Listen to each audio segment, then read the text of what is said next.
Je rejette également la vision simpliste d'un pouvoir de négociation qui ne serait que dans un sens. Ce n'est clairement pas le cas avec les grands industriels. La France est le pays où il y a le plus grand écart de conditions commerciales entre les acteurs.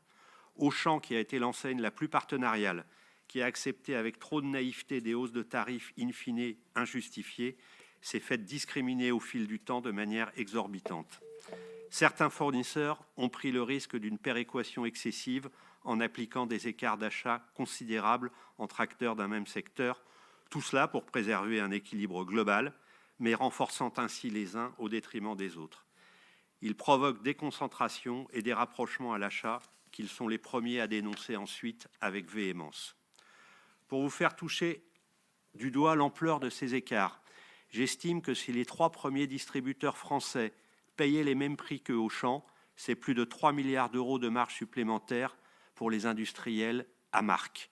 Ou bien, dans une autre lecture, 3 milliards de plus à payer par les consommateurs. Lorsqu'il s'agit d'industriels de l'agroalimentaire, je ne suis pas sûr du tout que cela ait servi à mieux rémunérer les agriculteurs. C'est ce que nous voulons corriger avec nos partenariats à l'achat au niveau français et européen. Nous sommes totalement déterminés à le faire dans le respect absolu du cadre législatif. Nous le devons à nos collaborateurs pour assurer la compétitivité de notre entreprise. Nous le devons à nos clients. Et puis, réduire les problèmes de l'industrie agroalimentaire à la simple relation avec la distribution est limitant et partiel. Elle est en concurrence directe avec ses homologues européens et peut-être que supporter jusqu'à 50% de charges supplémentaires en fonction des postes par rapport à ses voisins a limité sa capacité à investir, à innover, à se moderniser et donc à rester compétitive. Qu'il y ait des débats sur la date butoir de conclusion des négociations, soit, mais je ne pense pas que cela soit suffisant et au réel niveau des enjeux. Pourquoi ce sujet n'est-il jamais posé frontalement ? À quand une commission d'enquête sur la compétitivité réelle de l'industrie agroalimentaire française en Europe ? Très concrètement, pourquoi exportons-nous des pommes de terre et importons-nous des chips ?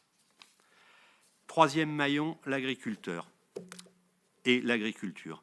Nos agriculteurs sont les garants de notre souveraineté alimentaire. Ils subissent une pression immense, fiscale, normative, administrative, concurrentielle. Ils doivent concilier compétitivité, adaptation au changement climatique et la nécessaire transition écologique. Le sujet n'est bien sûr pas de leur côté celui de la volonté, nous en parlons souvent, c'est celui du rythme. Des normes imposées dans des délais incompatibles avec la capacité d'investissement des exploitations peuvent fragiliser des filières, alors même que le marché est demandeur et que nous ne produisons pas assez. Oui, le revenu agricole est un sujet vital. La grande distribution représente environ 40% des débouchés agricoles français. Elle a un rôle important, mais elle ne peut à elle seule sécuriser les revenus. Et puis, puisque nous parlons de transparence, pour que le prix de la matière première agricole française soit respecté, sa valeur soit préservée, il faut d'abord qu'elle soit identifiée. Si nous ne pouvons connaître précisément les matières premières agricoles rentrant dans la composition d'un produit, si nous ne pouvons en connaître l'origine réelle, il est impossible de distinguer ce qui relève de la protection de l'agriculteur de ce qui relève de la préservation des marges industrielles. Et je pose la question, qui protège-t-on réellement avec l'option 3 d'Egalim ? L'agriculteur français ou certains industriels qui peuvent s'approvisionner sur des marchés européens ou mondiaux. Alors je vous le dis, imposer Origine Info, c'est important pour les consommateurs et c'est primordial pour nos acheteurs, même si c'est un sujet, nous le savons, qui doit se travailler au niveau européen. Commençons à le faire en France. Pour terminer positivement et montrer qu'il y a des pistes, je voudrais vous citer très humblement 3 rendez-vous que j'ai eus lors du Salon de l'Agriculture et qui nous poussent à penser qu'on peut collaborer. Nous avons célébré les 40 ans d'une de nos 373 filières, celle de la volaille de Lirey. 220 producteurs engagés avec une organisation coopérative structurée efficace, Terrena, les fermiers du Val-de-Loire et Galliance. Ce sont 6,5 millions de poulets qui sont commercialisés ainsi dans nos magasins. Nous avons également signé des contrats tripartites en conserve de légumes à la marque Auchan, des contrats pluriannuels et qui garantissent un niveau de revenu aux agriculteurs. C'est la filière de maïs doux avec Bonduel, les coopératives Maïs Adour, Euralis et Vivadour. C'est la filière champignons de Paris qui étaient en souffrance, avec Bonduelle, France Champignons et la coopérative du Lac. Bien sûr, ce n'est pas nécessairement une généralité, mais nous pensons qu'il faut le développer. Et enfin, pour terminer, un échange avec les jeunes agriculteurs sur les plans et contrats d'avenir qui visent à réunir l'ensemble des acteurs pour construire des filières agricoles d'avenir où chaque maillon de la chaîne sera contributeur et bénéficiaire. Cela mérite la mobilisation de tous. Merci, monsieur. Alors, la parole à madame la rapporteure pour les premières questions. Bien, bonjour, monsieur Darras, bonjour. Je voulais commencer par vous demander de nous présenter la marge consolidée d'Auchan Retail, l'exercice traditionnel que font tous les distributeurs à cette place, c'est-à-dire nous dire si sur un prix, si à partir d'un prix, nous dire à partir d'un prix de 100, comment ce prix est décomposé en termes d'achat, de charges de fonctionnement, de salaires et charges, etc., pour arriver à la marge nette. Très bien. Donc nous allons publier et communiquer nos comptes 2025 jeudi. Donc je vous parlerai des comptes 2024. Donc, très bien. Nous mettrons à jour officialisés. Je vais prendre le format hypermarché et le magasin, donc sans compter l'essence et le drive. Notre marge nette est de 24,39%. Nos charges de personnel sont de 15,23%. Il nous reste donc 9,16% pour payer l'ensemble de nos charges externes, ce qui nous fait qui sont de 9,92%. Nous avons donc un EBITDA de moins 0,79% et un résultat d'exploitation courant de moins 3%. Vous avez posé la question des difficultés de Auchan. Elle procède pour partie vraisemblablement de choix stratégiques qui n'ont pas forcément été pris à une époque. Lesquels, par exemple? L'évolution sur les formats, peut-être rester trop longtemps sur le format hypermarché, des structures trop lourdes par rapport aux concurrents, que ce soit des frais de siège ou parfois des organisations en magasin.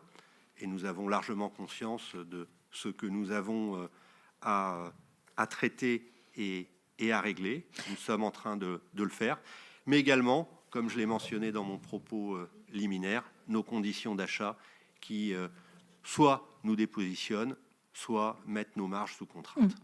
On revient sur les conditions d'achat, bien sûr, mais peut-être juste avant, est-ce que vous pensez que le fait que vous soyez un groupe dit intégré, que vous ayez été un groupe dit intégré, parce que c'est en train de changer, est-ce que vous pensez que vous combattez à armes égales avec les autres distributeurs? Alors, c'est une question que je pose à tous les distributeurs. Autrement dit, la plupart des grands distributeurs ont choisi choisissent progressivement d'être franchisés, ou en tout cas de déléguer la partie RH. Juste pour être tout à fait précis, nous allons passer effectivement après validation par les autorités de concurrence et validation par les instances représentatives du personnel, un certain nombre de nos magasins, supermarchés, sous enseigne Intermarché, mais nous allons continuer à les exploiter nous-mêmes.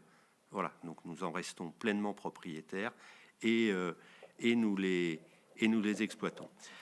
Il y a des différences effectivement de modèles avec des accords d'entreprise dans les grands groupes intégrés qui ont dans le temps fortement bénéficié aux collaborateurs. Auchan a été un pionnier en la matière du partage de la valeur. Oui. Donc là, ce que vous voulez dire, c'est qu'il était plus intéressant d'être caissière chez Auchan que d'être caissière chez Leclerc ou chez un franchisé. On peut ne pas mettre de nom, si vous voulez. Non, mais je pense qu'effectivement, le partage de la valeur a fait qu'il y a eu des très belles histoires d'association à la réussite de l'entreprise, de l'ensemble des collaborateurs, et qu'ensuite, bien évidemment, il y a des effets de seuil, on les connaît, avec les taxes, les surtaxes au-delà de 1 milliard par ailleurs. Je pense qu'on ne peut pas non plus avoir une vision complètement monolithique de l'ensemble des magasins indépendants des des grandes enseignes de commerçants indépendants, puisque d'un magasin à l'autre, les choix sociaux peuvent varier très, très fortement. D'accord, très bien. Alors, j'aimerais que vous nous expliquiez quand même, là, vous venez de nous dire qu'une partie de vos magasins vont passer en franchise Intermarché, c'est bien cela, hein. Est-ce que vous pouvez nous dire en quoi la franchise est pour vous un élément de redressement? Qu'est-ce que ça va changer à cette fabrication de la marge? Eh bien,